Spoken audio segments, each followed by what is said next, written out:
Assalomu alaykum aziz kitobxonlar. Men Egamberdi va Malikkaram. Shu kutubxonadan bir qancha kitoblar olib o'qiyman. Ulardan eng oxirgisi Xudoyberdi To'xtaboyevning Quyonlar saltanati nomli kitobi. Men hozir uni sizlarga mutolaa qilib beraman. Bu kitob 12 yoshdan kattalar uchun mo'ljallangan.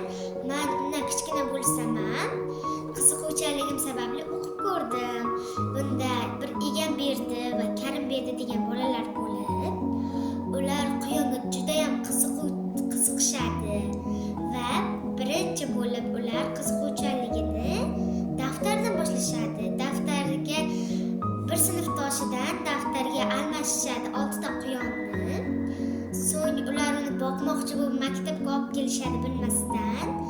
Keyin buni olib kelganligi direktor bilib qolib, uni o'g'irlagansizlar deya ularga tuhmat qiladi.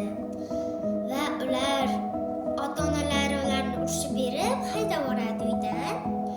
Ular bir Eshon aya degan insonning qabristoniga boradi. O'sha yerda ular quyonchalarga uycha qilmoqchi bo'lishib, qaziydi u yerda. Keyin u yerdan tilla topib olishadi, sandiqcha topib olishadi. Uni Eshon ayaga berishadi, lekin ochishmaydi, chunki u Eshon ayagi bo'ladi. So'ng ularni Azizu domla degan direktori chaqiradi va yosh fermerlar uchun tashkil qilingan istirohat bog'iga taklif qilinganligini aytadi. Yosh fermerlarni yarmarkasiga olib bormoqchi bo'ladi. Egamberdi men ham boraman deydi. Sen bitta quyonni deb butun sinfni sharmanda qilgansan. Undan keyin chiqqansan maktabdan deb direktor qatordan chiqarib yuboradi.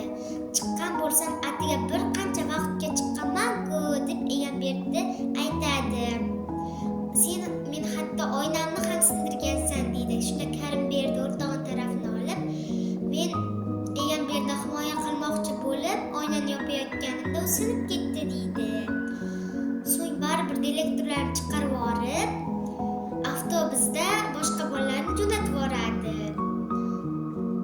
So'ng Egamberdi bilan Karimberdi qorovul bizni ko'rmasin deydi-da, boshqa joydan chiqib, maktabning boshqa joydan chiqib, uyiga borib velosipedni olib, o'sha lagerga, yarmarkaga boradi. U yerda aylanib oxiri oppoq quyonlarni ko'rishadi.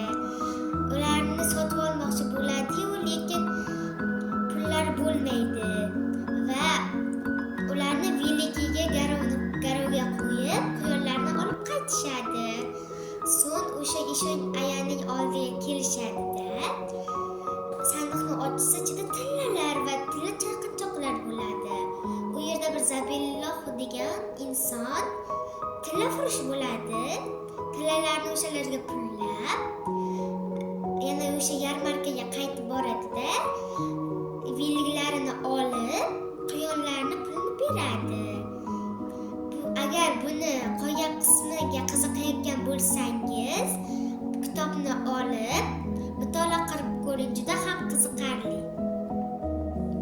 Aziz bolajonlar, Karimberdi va Egamberdi quyonga shunchalik qiziqishi katta bo'lganligi sababli biri rais, biri muavin darajasiga yetib keladi. Bu kitobni qolganini qiziqayotgan bo'lsangiz, kitob